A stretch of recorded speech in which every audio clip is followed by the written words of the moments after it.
말씀을 나누도록 하겠습니다. 벌써 11번째가 됐네요. 누가복음 11번째 시간.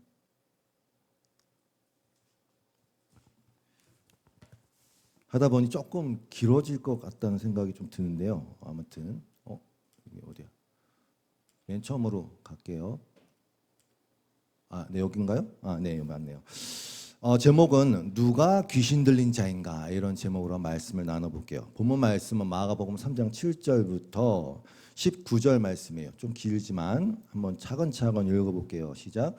예수께서 제자들과 함께 바다로 물러가시니 갈릴리에서 큰 무리가 따르며 유대와 예루살렘과 이두메와 요단강 건너편과 또 두로와 시돈 근처에서 많은 무리가 그가 하신 큰 일을 듣고 나오는지라.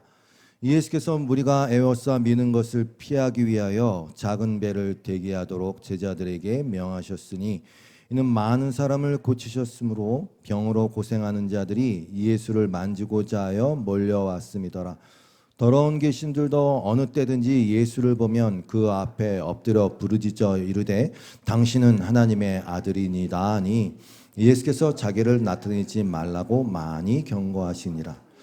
또 산에 오르사 거기 자기가 원하는 자들을 부르시니 나온지라. 이에 12를 세우셨으니 이는 자기와 함께 있게 하시고 또 보내사 전도도 하며 귀신을 내쫓는 권능도 가지게 하려 하심이로라. 이 12를 세우셨으니 시몬에게는 베드로란 이름을 더하셨고 또 세베대의 아들 야고보와 야고보의 형제 요한이니 이 둘에게는 보아너게 곧 우레의 아들이란 이름을 더하셨으며 또 안드레와 빌립과 바돌로메와 마테와 도마와 알페오의 아들 야고보와 및 다데오와 가나나인 시몬이며 또 가론 유다니 이는 예수를 판자더라. 아멘.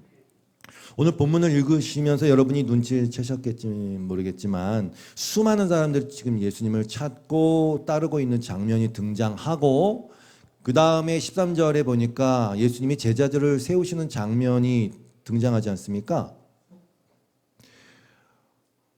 소리 괜찮으세요? 괜찮으시죠? 잘 몰라요 저는. 자, 많은 사람들이 따르는 장면과 예수님이 제자를 부르시는 세우시는 장면이 등장하는데 아주 큰 차이점이 있어요. 그게 뭘까요? 그게 뭐예요, 집사님? 네, 제 앞에 딱 앉으시면 이렇게 질문을 대비하셔야 됩니다. 이겁니다. 13절이에요. 왜냐하면 또 산에 오르사 자기가 원하는 자들을 부르시니 나온지라, 이거예요. 전자는 그저 자신의 어떤 절박한 필요성과 자신의 선택으로 저 사람을 따라가야 되겠다 해서 주님을 찾는 중이고요.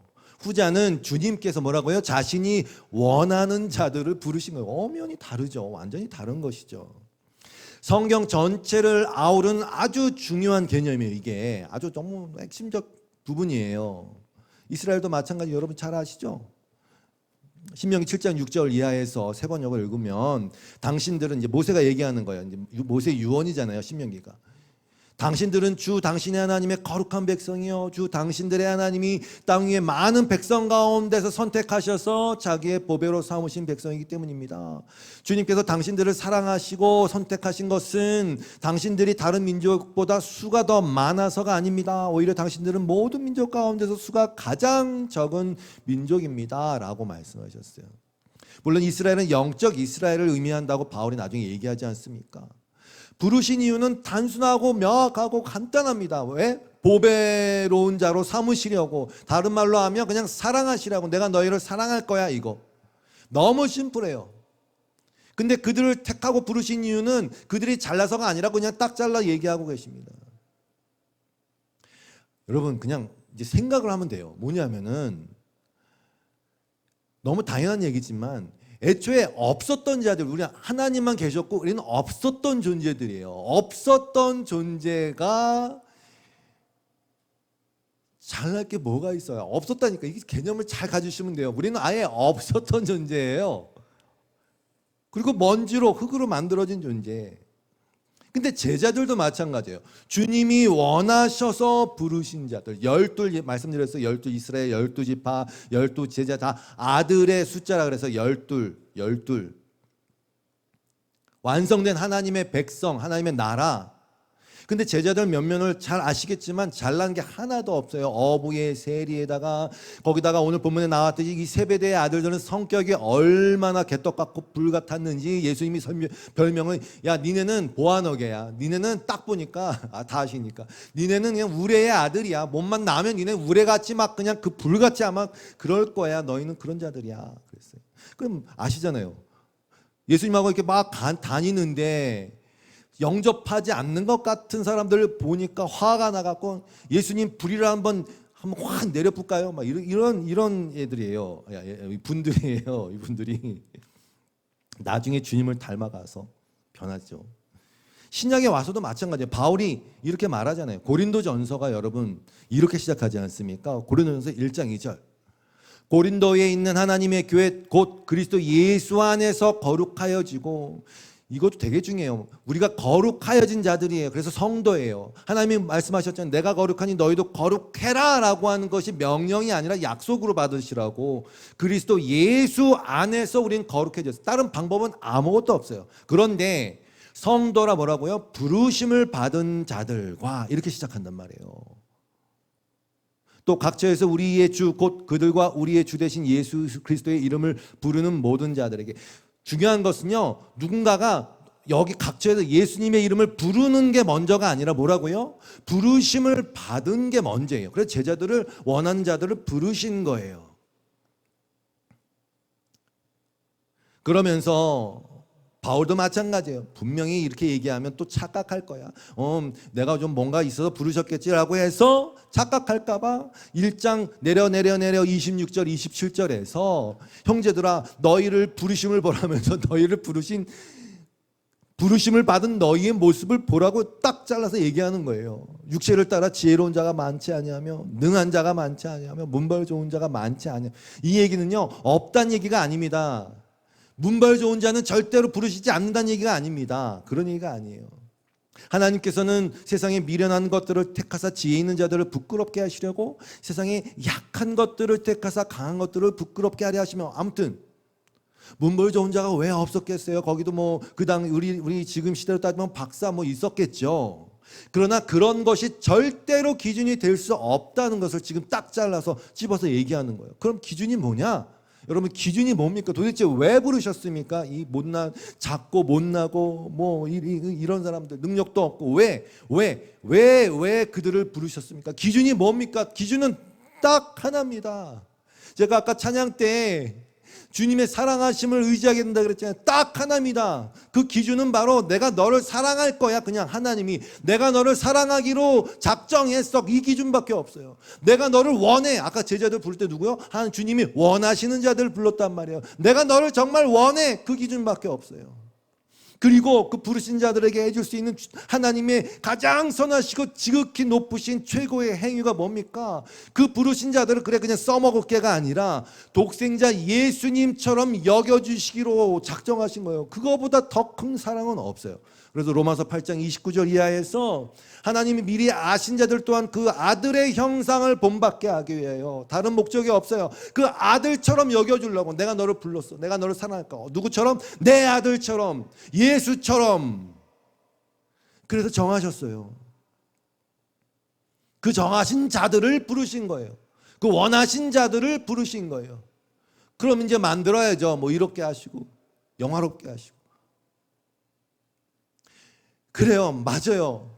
사랑이란 게 원래 그래 밑도 끝도 없는 거예요. 원래 무슨 이유가 뭐 그러냐, 어쩔 수 없어. 사랑은 원래 그런 거예요. 사랑은 그냥 뿅 가는 거고, 사랑은 그냥 나 작정했어 이거밖에 없는 거예요. 누가 봤을 때는 야 저런 사람 왜 사랑해, 저 능력도 안 되고 뭐 미모도 안 되고 뭐도 안 된 너 왜 사랑해, 그런 게 아니에요. 사랑은 이유가 없는 거예요. 그냥 사랑은 원래 그런 거예요. 그래서 그 비슷하게 여긴 근데 다 이유가 있게 사랑하실 만한 분들이네. 사랑 원래 그런 거예요. 밑도 끝도 없어요. 제자들 그냥 내가 너 원해 와. 하나님의 사랑이란 게 원래 그래요. 여러분께 이 말씀을 꼭 드리고 싶습니다. 그러면 그리스도인들은 다 찌질이냐? 아니에요. 그런 게 아니에요. 하나님의 자녀가 된다는 그 일은 워낙 차원이 다른 얘기라서 그래요. 여러분, 동네 개들이 요즘 개들 많잖아요.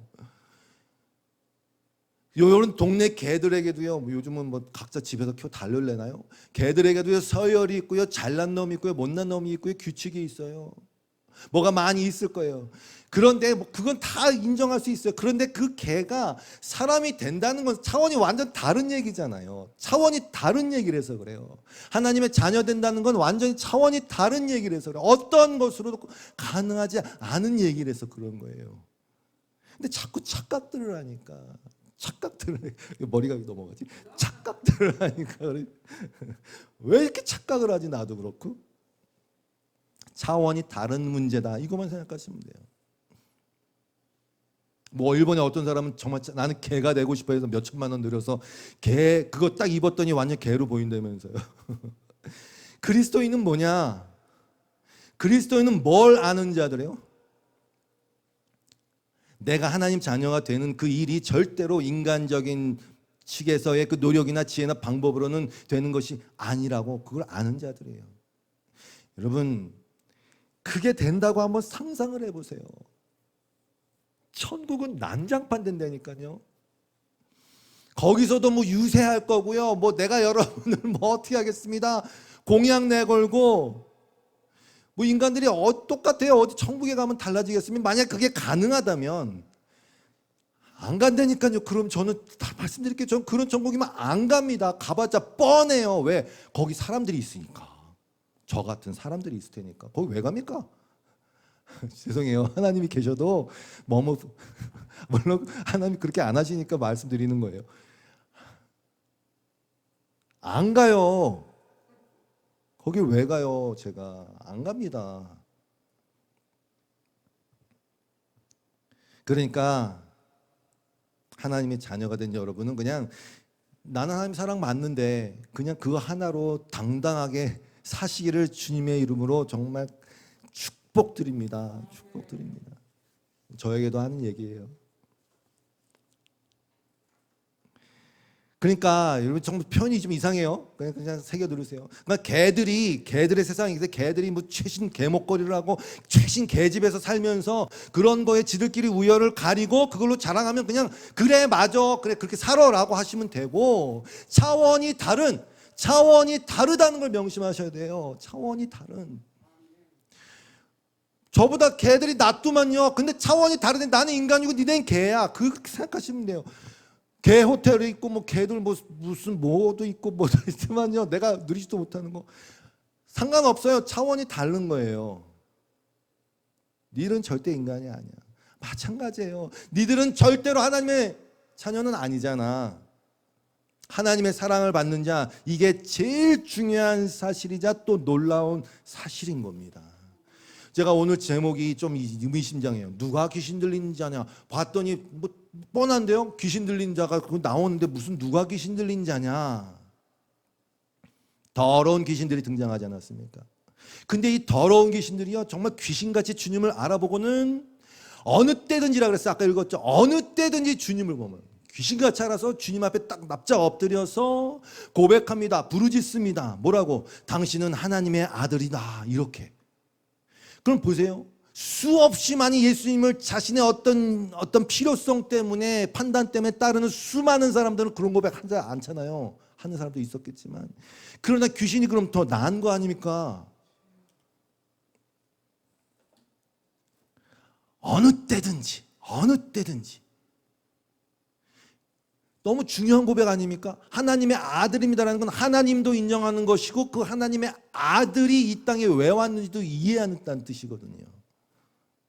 그 멀쩡한 수많은 대중들보다 나은 것 같이 보여요. 엄청난 인파가 몰렸어요. 너무 많이 몰려드니까 여러분 아시죠? 막 BTS 이런 애들이 가면 공항에 가면요. 막아야 돼. 왜? 사람들 만지려고 하니까 막 사진 찍으려고 막아야 돼. 다 병원들이 막아야 돼. 예수님 똑같았어요. 막 몰려드는 거예요. 엄청난 인파가 몰려드는 거 막 사람에게 치일 정도가 됐어요. 경호는 없어요. 어떻게 했어요? 작은 배 마련해라. 그래서 무태서 조금 떨어지면은 뭐 이렇게 몰려들지 못하잖아요. 그렇게 했어요. 근데 이유가 있어요. 왜 몰려들었냐? 본문 3장 10절 보니까 많은 사람을 고치셨으므로 병으로 고생하는 자들이 예수를 만지고자 하여 몰려들었다. 병으로 고생해요. 힘들죠, 당연히. 근데 병을 한 방에 고칠 수 있대. 소문 듣고 찾아간 거예요. 숫자가 너무 많으니까 너나 나나 경쟁자야. 이 모습이 어디 나오느냐 하면 요한복음 5장에 나오는 그 베데스다 연못이에요. 전설이 있었어요. 전설의 고향같이 전설이 있었어요. 베데스다 연못에 물이 동하면 그 천사가 내려오는 것이고 그 순간 먼저 들어간 사람은 낫는다 하니 그 주변에 억양이 왜 이래? 수많은 사람들이 몰려들어서 거기 진을 치고 있었더라. 아닙니까? 그럼 뭡니까? 다 경쟁자야. 근데 38년 된 병쟁자는 늘 누워있던 사람이니 뭐 바람이 불어서 물이 동하면 사람 또 생각했겠죠. 야, 천사가 내려온 거야. 들어가 봤더니 아니고. 바람이 거기 많고 부는 곳이거든요. 뭐 갈릴리 바다 거기도요. 지형상의 문제 때문에 이렇게 막 폭풍 같은 게 부는 거예요. 분지거든요, 이렇게. 여기 베데스다도 그러겠지만 아무튼 다 경쟁자야. 지금 모습도 마찬가지예요. 예수님이 오신대. 근데 우린 다 경쟁자야. 그러니까 막 내가 먼저 갈 거야. 내가 먼저 갈 거야. 내가 먼저 만질 거야. 이러고 몰려들었어요. 불보다 뻔한 모습 아닙니까? 그런데 여러분, 이런 니드, 필요에 의해서 가는 사람들은요, 그 대상이 하나님의 아들이건 부처님의 삼촌이건 상관이 없어요. 왜? 목적이 그거니까. 내가 꼭 필요로 하는 걸 채워준다면 그게 뭐든 상관없는 거 아닙니까? 그런데 귀신들은 딱 알아봤어. 하나님의 아들. 근데 여러분, 오늘 본문에 나온 이 귀신의 고백이 좀 특이해요. 왜냐하면 이게 문법적인 얘기인데 헬러를 보면 거기에 she라는 2인칭 단수 대명사가 예. she라는 2인칭 단수 대명사가 등장해요. 근데 사실 그게 필요가 없어요. 왜냐하면 그 동사 중에 A, 비동사 중에 A라는 그 단어가 이미 당신은 뭐뭇입니다라는 2인칭 의미를 함유하고 있어요. 그러니까 she라는 2인칭 대명사 안 쓰고 A라만 써도 당신은 하나님의 아들입니다가 정확하게 전달된다고요. 그런데 귀신은 그렇게 안 했어요. 귀신같이 거기다가 she 이렇게. 당신은 내 눈앞에 있는 당신은 이런 의미고요. 또 있어요. 하나님의 아들 휘오스, 하나님 데오스 그 앞에 정관사가 붙었어요. 사실 없어도 돼요. 그래서 호와 투가 붙어갖고 호 휘오스 투 데오. 무슨 얘기냐면요. 그 당시 그 로마 제국 치하에 있었기 때문에 로마의 황제들도 어떻게 불렸냐? 다 하나님의 아들로 불렸어요. 막 동전에도 쓰고 신의 아들. 그런데 귀신은 귀신같이 얘기한 거예요. 그런 하나님의 아들이야. 바로 그 하나님의 그 아들. 이게 무슨 얘기냐면요. 구약 시대 때부터 얘기했던 바로 그 아들, 그 하나님의 바로 그 아들, 우리를 구원하시게 오신다고 한 바로 그리스도 메시아 그 아들이라는 것을 귀신같이 탁탁 정가서 집어넣고 쉬 집어넣고 해서 얘기했다고요. 귀신이. 그런데 정말 아이러니한 게 뭔지 아세요? 이 고백, 당신이 바로 그 하나님의 그 아들입니다라는 고백을 누가 했느냐? 아주 중요한 순간에 베드로의 입을 통해서도 했다고요. 마태복음 16장 13절 아닙니까? 중요한 순간이에요. 왜냐하면요, 예수님이 사역하신 다음에 물어보셨어요. 야, 이제 사람들이 나를 누구라 하느냐? 주님을 알아야 될 거 아닙니까? 사람들이 나를 누구라냐 물어봤더니 대답합니다. 네, 더러는 침례 요한이라고 하고요. 더러는 엘리야라고 해요. 더러는 에레미야라고. 뭐 훌륭한 사람 정도로 인식하네요. 주님 훌륭하대요. 주님이 훌륭한 사람입니까? 아니에요. 주는 그리스도죠. 근데 이 얘기를 딱 누가 얘기했냐면 베드로가 얘기했어요. 너희는 나를 누구라 하느냐? 주는 그리스도시요 살아계신 하나님의 아들입니다. 아까 귀신이 뭐라 했어요? 네, 당신은 내 앞에 있는 당신은 바로 그 하나님, 바로 그 아들입니다라는 고백하고 다를 게 뭐가 있습니까? 그런데 이 베드로의 고백에 보이신 예수님의 반응이 더 놀라워요. 이렇게 말씀하셨잖아요. 바요나 시몬아, 네가 복이 있다. 이걸 너에게 알게 한 이는 혈육이 아니요 하늘에 계신 내 아버지시니라. 내가 너에게 이르는 너는 이제 베드로다. 이 반석 위에 내 교회를 세우리니 음부의 권세가 이기지 못하고. 엄청난 말씀 아닙니까? 음부의 권세가 이길 수 없죠. 교회란 곧 주님이거든요. 주님 안에 있는 거거든요.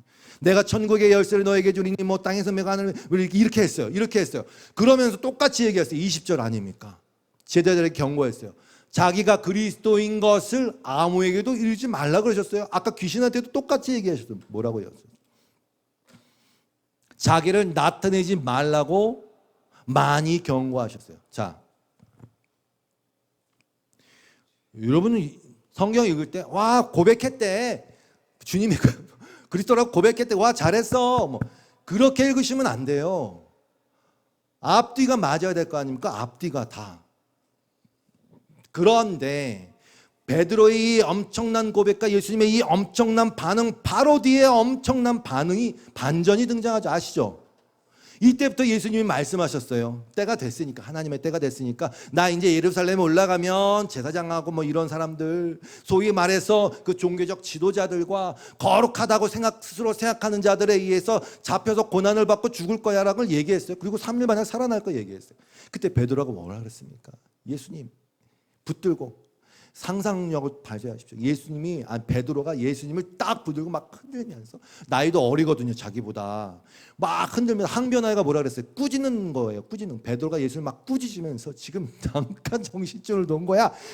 정신 차려. 그리하시면 마옵소서. 그런 일이 절대로 죽게 일어날 수 없게 만들 거야 라고 한 게 지금 베드로란 말이죠. 그때 예수님이 베드로에게 뭐라고 하셨습니까? 이 사탄아 내 뒤로 물러가라. 너는 나를 넘어지게 하는. 그 지금 뭘 얘기 말씀드리냐면, 도대체 이 귀신하고 이 베드로하고 무슨 차이냐 이 말이에요. 똑같은 고백을 하고. 그 베드로도 사탄이라고 말씀하시네요. 이 사탄아, 너는 나를 넘어지게 하는 자다. 너는 하나님의 일을 생각하지 않고 사람의 일을 생각한다. 그러면서 이 얘기 말씀하신 게, 누구든지 나를 따라오려거든 자기를 부인해라. 맨날 우리가 나누는 그 자기 부인, 되지도 않는 그 자기 부인 되고 있어요. 놓으시면 안 됩니다. 되고 있어요. 베드로가 순식간 사탄이 돼버렸어요. 근데 여러분 생각해 보세요. 갑자기 가만히 있다가 사탄이 그 순간에 베드로한테 쑥 들어간 거예요? 아니요, 저는 그렇게 생각하지 않아요. 베드로의 생각 안에 늘 이 생각이 있었어요. 예수님을 통해서 어떻게 해보리라, 어떻게 될 것이다. 근데 갑자기 그걸 다 무너뜨리는 얘기를 하니까, 그 상황이 되니까 그 마음이 쑥 나와버린 것이죠. 사탄 되는 방법은 간단합니다, 여러분. 하나님의 일을 생각하지 않고 사람의 일을 생각하면 돼. 그러므로 우린 다 사탄이야. 순간적으로. 제가 묻습니다. 그래서 그럼 도대체 누가 귀신 들린 자입니까? 오늘 본문에 등장하는 그 귀신 들린 자가 귀신 들린 자입니까? 이 베드로, 귀신을 쫓아내는 권능도 주셨다는데 이 베드로, 이 제자가 귀신 들린 자입니까? 도대체 무슨 차이가 있습니까? 알려드릴게요. 무슨 차이가 있는지.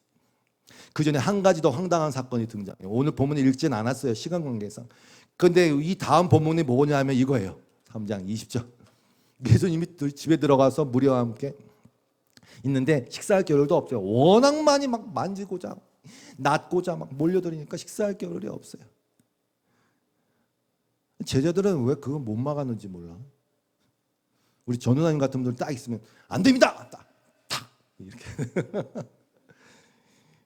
그리고 21절, 예수님 가족들이 와갖고 예수님이 미쳤대, 예수님이 미쳤대. 그러면서 예수님을 붙들러 왔지 않습니까? 22절, 예루살렘에 내려온 서기관들은 그가 바알세불이 짚였다 하며 귀신의 왕을 힘입어 귀신을 내쫓는다. 예수가 미쳤다는 소문이 돌고 있었어요. 가족들이 창피해서 예수님을 붙들려고 온 거예요. 근데 여러분 보세요. 이상하다. 그런 예수님이 미쳤다는 소문이 도는데 그 와중에 왜 사람들이 그렇게 많이 몰려들었을까? 어려운 문제가 아니죠. 나 잘되게 해주면 장땡입니다. 그냥. 아니 내 집값 올려주면 그냥 찍는 거 아닙니까? 국격이 뭐 나라가 일단 내가 잘 되면 되는 거니까. 그래서 예수님이 미쳤다는 소문이 돌아도 상관없어요. 몰려드는 거예요. 거기다가 예루살렘에 온 그 율법 학자들, 그 똑똑한 그 서기관들이 너가 귀신 들렸어. 예수님 보고 너가 귀신 들렸는데 너는 특별히 귀신의 왕에 귀신 들렸어. 이렇게 얘기하고 있어. 다 귀신 논쟁이에요. 지금 흐름이 귀신 논쟁. 누가 귀신 들린 거야 도대체? 예수님이 귀신 들린 거야? 그 귀신 들린 자가 귀신 들린 거야? 베드로가 귀신 들린 거야? 아니면 우리가 귀신 들린 거냐? 여러분, 그러니까 두렵고 떨림으로 구원을 이루는 차원에서 말씀드릴게요. 나는 내가 입술로 예수님을 주님, 하나님의 아들 그렇게 고백하고 심지어 귀신처럼 불썩 엎드려갖고 예배하고 그런다고 해서 그거 갖고 난 구원받았어라는 착각을 하지 않으시는, 조심하시는 게 좋습니다. 제 얘기가 아니잖아요.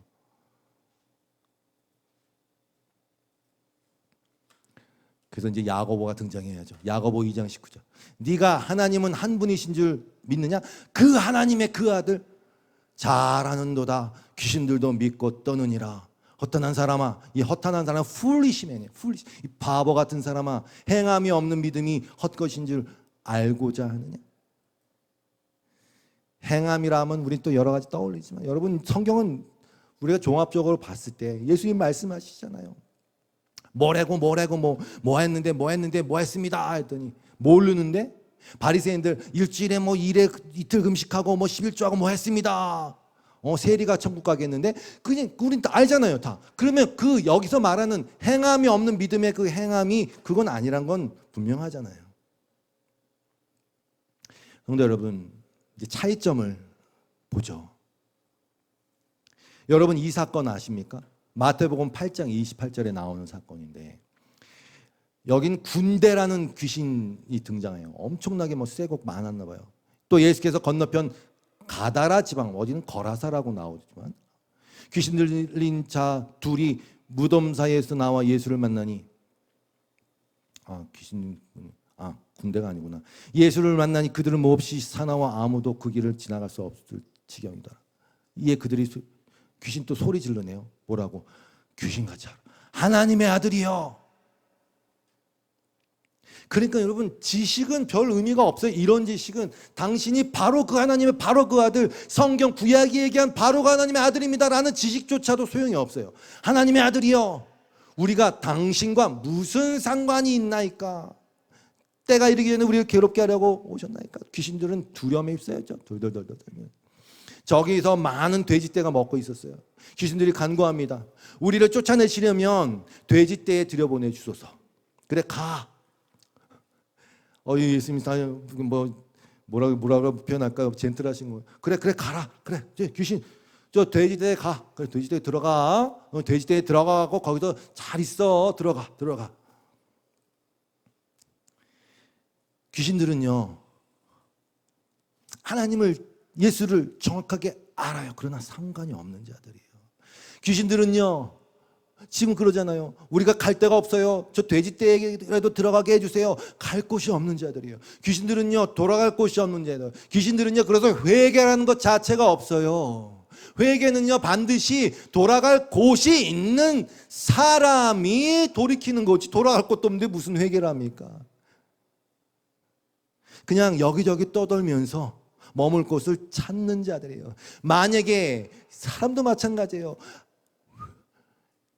그냥 이 인생을 그냥 그렇게 살아간다면 귀신과 다를 바가 없어요. 여러분, 지식은 이런 의미에서 별로 의미가 없어요. 하나님을 안들 그것이 구원의 방편이 되지 못해요. 차이는 이거예요. 그럼 빙빙 돌았지만 차이는 이거예요. 아까 얘기했던 거, 하나님의 사랑을 받는 자인가 아닌가, 하나님의 은혜가 주어진 자인가 아닌가, 그거밖에 없어요. 그래서 당신과 내가 무슨 상관이 있나이까? 그거 간구하는 것 자체가, 주님 나와 함께 이런 거 못 써요. 그냥 저 돼지떼라도 들어가게 해주세요. 이런 비참한 상태.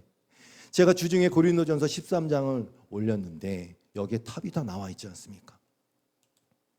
내가 사람의 방언과 천사의 말을 할지라도 사랑이 없으면 소리나는 구리와 울리는 꽹과리가 되고, 내가 꽹과리 갖고 올리다가 참았어요. 일단 꽹과리 하면 팍 울리면은 실감 날 텐데, 내가 예언하는 능력이 있어 모든 비밀과 뭐라고요? 모든 지식. 당신은 하나님의 아들, 모든 지식을 알고 또 산을 옮길 만한 모든 믿음이 있을지라도, 되지도 않지만 혹시 그런 게 있을지라도 사랑이 없으면 내가 아무것도 아니다. 내가 내게 있는 모든 것으로 구제하고 내 몸을 심지어 막 불사르게 내어줘. 사랑이 없으면 아무것도 아니다. 결국은요, 여러분, 정말 이상한 얘기지만 결론은 사랑으로 끝나버려요. 다 그냥 사랑으로 끝나요. 그래서 예수님도 뭐가 최고의 계명이냐? 그게 사랑이야. 하나님 사랑하고 이웃을 사랑해. 바울도 사랑하면 다 이룬 거야. 근데 문제는 여기서 말하는 그 사랑이 아가페의 사랑이라는 게 문제예요. 그 사랑이라는 것을 이해하기 위해서는 반드시 이 사랑을 알아야 돼요. 요한일서 4장 7절 말씀이 아닙니까? 사랑하는 건 좋아. 사랑하는 자들 우리가 서로 사랑하자. 그런데 그 사랑이라는 것 자체가 하나님께 속해 있고, 보세요. 그래서 사랑하는 자마다 하나님으로부터 나서 하나님을 알고, 아까 그 귀신도 하나님을 알았잖아요. 근데 그 알미 아니래요. 사랑하는 자가 아는 하나님을 아는 그 알마. 그래서 8절, 사랑하지 아니하는 자는 하나님을 알지 못해. 그 귀신은 하나님을 모르는 거예요. 사실은 지식적으로 아무리 정확한 칼 같은 고백을 해도 하나님을 모르는 거예요. 왜? 이는 하나님은 사랑이십니다. 그런데 무슨 사랑을 알아야 되느냐? 9절, 하나님의 사랑이 우리에게 이렇게 나타난 바 되었으니, 바로 그거. 하나님이 자기의 독생자를 세상에 보내심은 그로 말미암아 우리를 살리려 하심이라.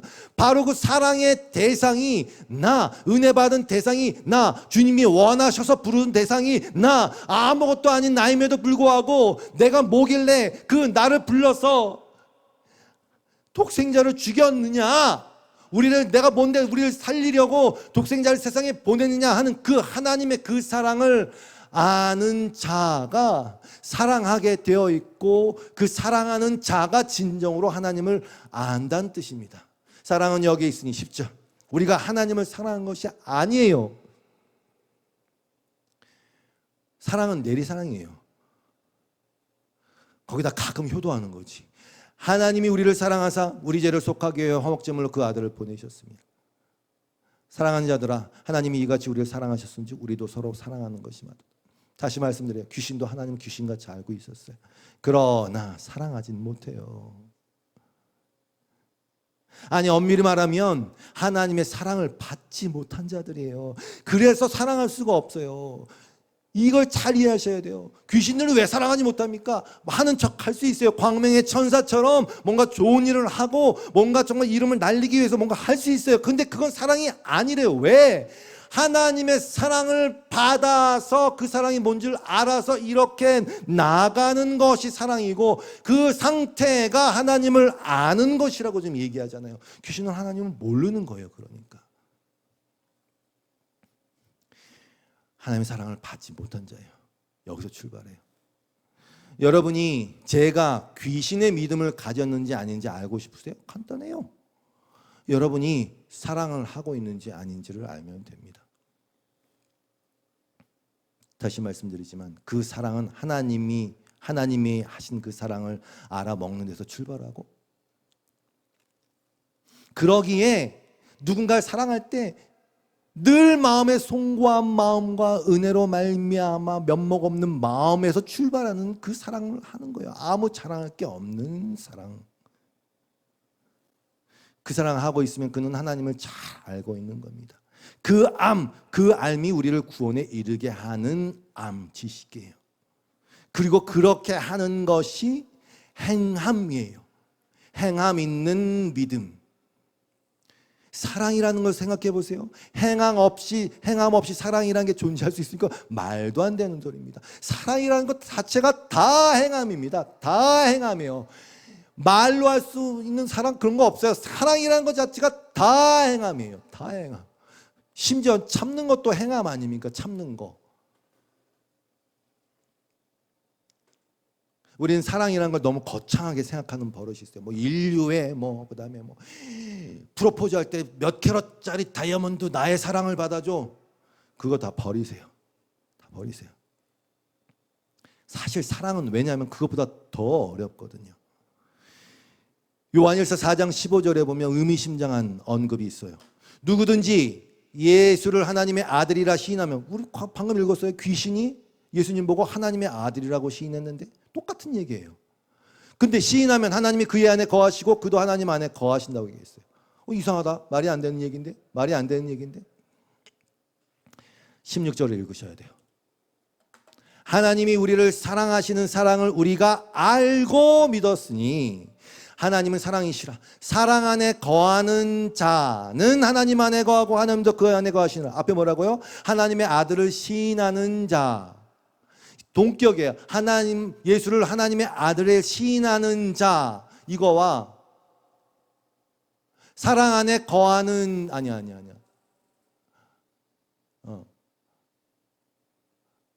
사랑 안에 거하는 자. 그렇죠. 똑같은 말이죠. 하나님이 우리를 사랑하신 그 사랑을 아는 자. 동격이란 말이에요. 하나님이 우리를 어떻게 사랑하셨는지를 모르면 아무리 고백해도 소용이 없고, 다시 말해서 그 하나님의 사랑을 받은 자는 부족하건 넘치건 방법적인 게 뭐건 상관이 없어요. 반드시 뭔가 어떻게든 사랑을 하려고 하게 되어 있어요. 출발점은 하나님이 우리를 사랑하신다, 그 사랑. 하나님이 나를 사랑하신다, 그 사랑. 그 사랑을 알고 믿는 거예요. 더 심플하게 요약하면, 성도 여러분, 하나님이 사랑하시는 자, 그러면 다 끝나는 겁니다. 하나님이 사랑하시는 자. 요한일서 4장 18절 이하의 말씀이죠. 사랑 안에 두려움이 없고 온전한 사랑이 두려움을 내쫓나니 두려움에는 형벌이 있습니다. 두려워하는 자는 사랑 안에서 온전히 이루지 못하였느니라. 여러분, 우리가 주님 앞에 담대히 나갈 수 있잖아요. 아까도 고백했잖아요. 담대히 나가자고. 담대히 나갈 수 있는 이유가 뭐냐? 우리는 그 하나님을 알기 때문에 그래요. 하나님이 나를 왜 사랑하고 어떻게 사랑했는지 알기 때문에 그래요. 우리가 그래서 사랑해요. 우리가 사랑하면 그가 먼저 우리를 사랑하였습니다. 20절, 누구든지 하나님을 사랑하노라 하고 그 형제를 미워하면 거짓말하는 자니. 사도 요한이 왜 이렇게까지 단적으로 명확하게 얘기할 수밖에 없는지를 여러분이 제가 이해해야 돼요. 뜨끔뜨끔하죠? 형제를 미워하면 거짓말하는 자래.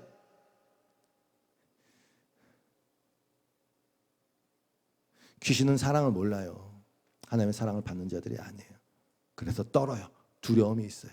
형벌이 있다는 걸 알기 때문에 그래요.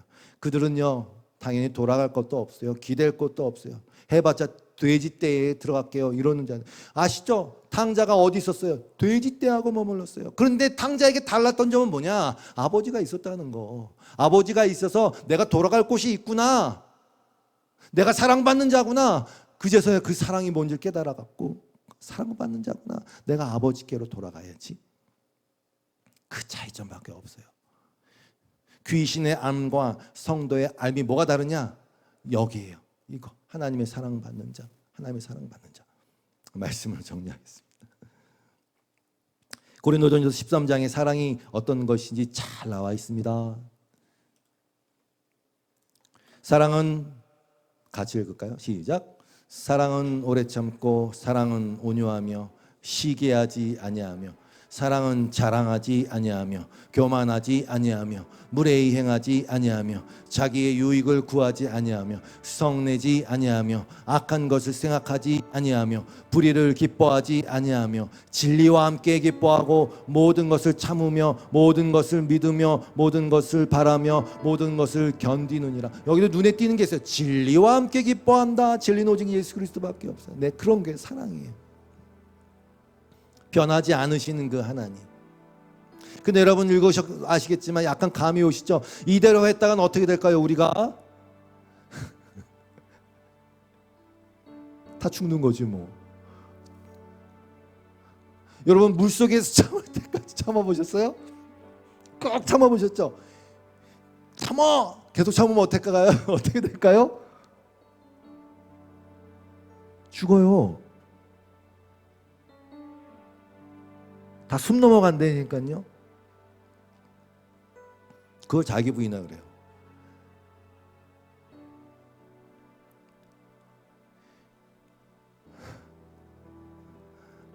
저같이 부족한 사람이 사랑을 논하고 있다니.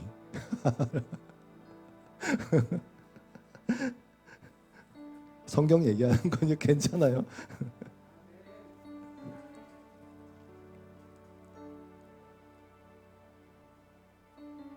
결국은 뭐 그냥 내가 달아 없어지는 거지 뭐. 이렇게 하면 오래 참아보세요 한번. 시기하지 않아 보세요. 할 수 있나 해보세요. 할 수 있어요. 근데 내가 없어지지. 자랑하지 않는데 뭐 조금만 해도 뭐 우리는 나도 그런 고백했지만 막 자랑 자랑 안 해보세요. 어떻게 되나 없어지지 내가.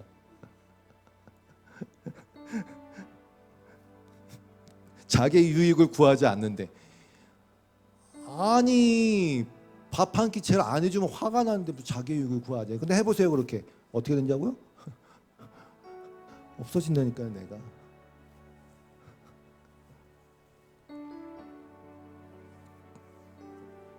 근데 그게 싫잖아요 솔직히.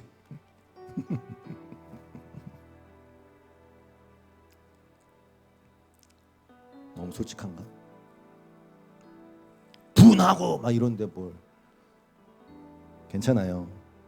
괜찮아요.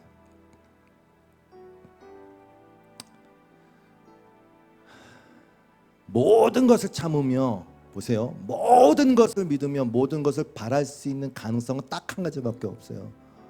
오직 하나님을 근거로만 가능해. 무슨 얘기냐면요. 지금 아무것도 안 됐어. 아무것도 안 됐어. 막 소망도 없고 아무것도. 근데 딱 하나님을 생각하는 순간 그 하나님의 선하심과 예수 그리스도를 날 위해서 죽이셨다는 그 사랑의 확증을 딱 생각하는 순간 가능해요. 모든 걸 참을 수 있어. 진짜요. 모든 걸 믿을 수 있어. 여러분이 낭망할 정도로 완전히 다리 부러지고 목숨이 간당간당한 상태가 돼도 괜찮다니까요. 믿을 수 있어요. 왜? 하나님이 그게 하나님을 알미에요. 진짜 모든 걸 믿을 수 있어요. 그리고 모든 것을 소망할 수 있어요. 모든 것을 바랄 수 있어요. 모든 것을 견딜 수 있어요. 그러니까 성도 여러분, 내가 조금 뭘 못하고 괜찮아요. 다시 사랑합시다. 시기했어. 괜찮아요. 다시 일어나서 다시 사랑합시다. 다시 모든 것을 참아내며 하나님이 나에게 부어주신 그 사랑이 어떠함을 깨달아 알았어. 내 자신이 달아 없어질지언정 모든 것을 믿어버립시다. 모든 것을 소망합시다. 모든 것을 견딜 수 있어요. 주님 오실 때까지. 핵심 뭐라고요? 하나님이 날 사랑하신대. 젊은이 여러분, 하나님이 사랑하신대요. 그럼 끝난 거예요. 알겠어요?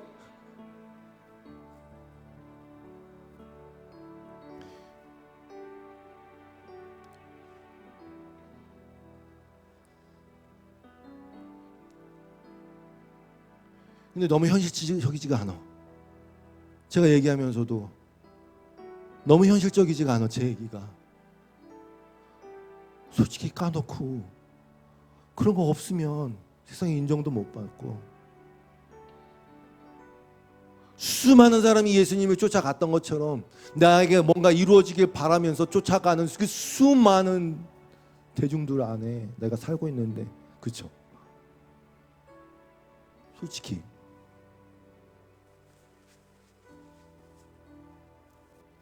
저도 인정해요. 현실적이지 않다는 걸 인정한다고요.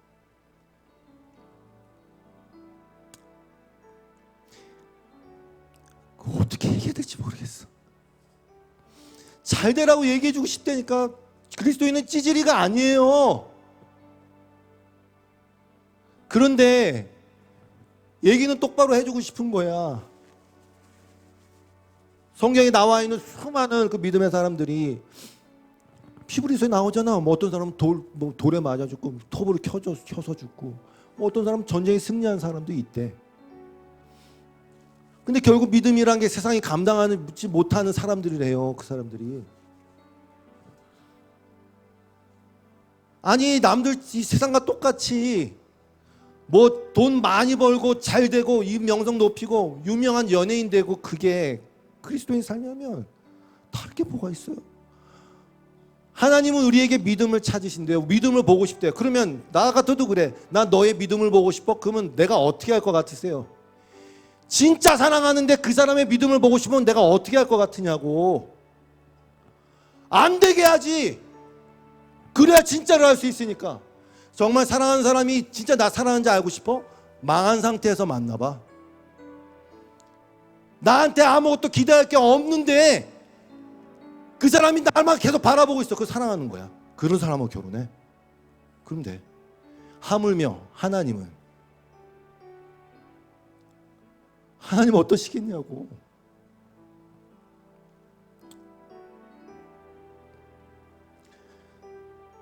부러워하지 말라니까. 하나님의 사랑을 나한테 하는 얘기야. 나한테 하는 얘기. 하나님의 사랑을 받는 자라는 그 사실을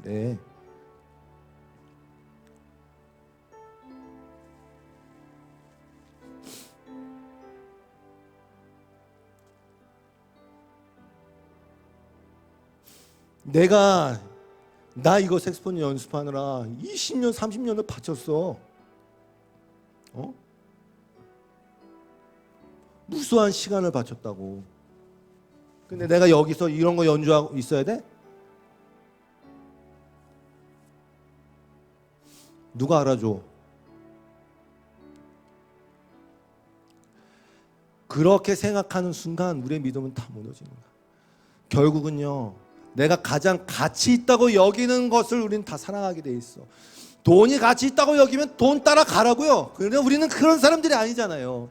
하나님이 나를 어떻게 사랑했는지 그 사랑을 알아서 그걸 감당할 수 없으니까 내가 할 수 있는 그냥 뭐 이거 끄적거리면서 하는 거예요. 뭐 헌금도 내고 11조도 내고.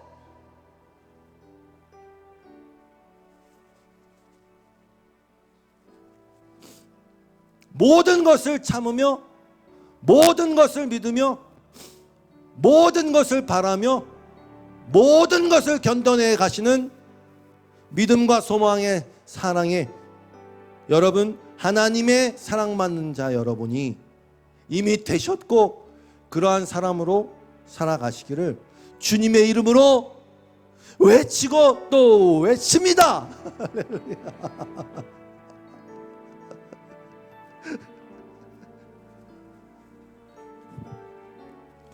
끝내야 돼요. 이거 성경들이 마칠게요. 아까 그랬잖아요. 베드로하고 귀신이 뭐가 차이가 있느냐. 베드로도 고백했고 귀신 차이가 있어요. 첫 번째, 하나님 사랑받는 자고, 두 번째, 베드로가 어렸어요. 그래서 고린도전서 13장에 이 말 나오는 거예요. 내가 어렸을 때는 말하는 것이 어린아이와 같고 깨닫는 것이 어린아이와 같았어요. 근데 그것도 중요한 게 아니야. 왜? 하나님 안에 있으니까, 주님의 사랑 안에 있으니까, 그럼 성장하게 돼 있으니까. 생각하는 것이 어린아이와 같다. 장성한 사람이 돼서 어린아이의 일을 버려놓으라. 저와 여러분 모두가 점점 더 어린아이의 일을 버리시기를 주님의 이름으로 축복합니다. 믿음, 소망, 사랑 이 세 가지는 항상 있을 것인데 그 중에 제일 사랑. 아멘. 기도하겠습니다.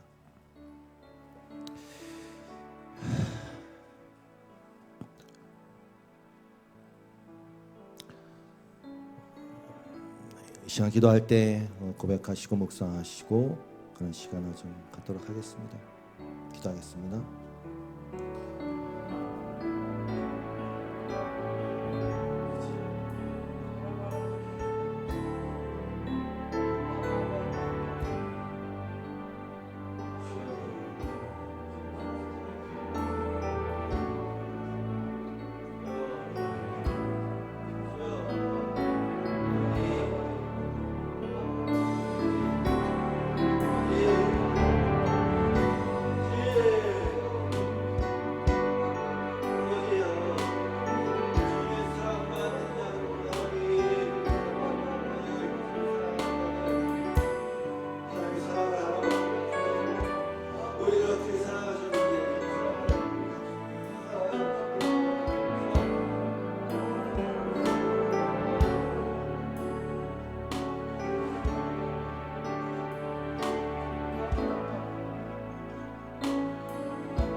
하나님, 100만 분지일, 1000만 분지일도 다 모르는데 그러나 믿음으로 성령의 도우심으로 그거 조금 알았습니다. 하나님, 이제 지금은 희미하게 보이지만 그때가 되면 그 하나님의 사랑의 어떠함을 완전히 알고 하나님의 어떠하심을 완전히 알 텐데 그때 놀라 자빠지지 않게 해주시고, 주님, 여기 있는 우리 청년 한 명 한 명, 우리 성도 한 명 한 명 원하셔서 부르셔서 사랑해 주시고 이 믿음의 고난의 시험길, 이 나그네 인생길 수없이 하나님이 외면한 것 같은 그런 상황에도 처하고 다윗이 고백한 것처럼 하나님 내 사망의 음침한 골짜기에 가는 것 같은 것을 처할지라도 하나님, 그러나 끝까지 붙드셔서 사랑해 주시는 여기 하나님의 성도들, 하나님, 우리도 하나님을 그리고 하나님의 사람들을 사랑하게 하시옵소서. 예수님의 이름으로 기도드리고 주 앞에 드린 사랑의 마음으로 트인 두렵던 물질, 기도, 헌신 자랑되지 않게 하여 주시사 하늘에 쌓아놓게 하여 주시사 아버지, 마음에 충만한 하나님에 대한 암과 사랑으로 가득 차게 하여 주시고 믿음이 더 충만하게 하여 주시고 은혜가 넘치게 하여 주시사 또 필요한 것들을 채우시는 하나님의 인도하심도 경험하게 하여 주시옵소서. 예수님의 이름으로 기도드리옵고 이제는 우리 주 예수 그리스도의 놀라우신 은혜와 하나님 아버지의 그 지나신 사랑하심과 성령님의 교통하심이 우리를 향한 하나님의 사랑 감당할 수 없어 마음 다해 예배하고 찬양하고 부족하지만 하나님을 사랑하기로, 내 성도들을 사랑하기로 작정한 하나님의 사람들 위에, 교회 위에 영원토록 함께 하시기를 간절히 축원합니다. 아멘.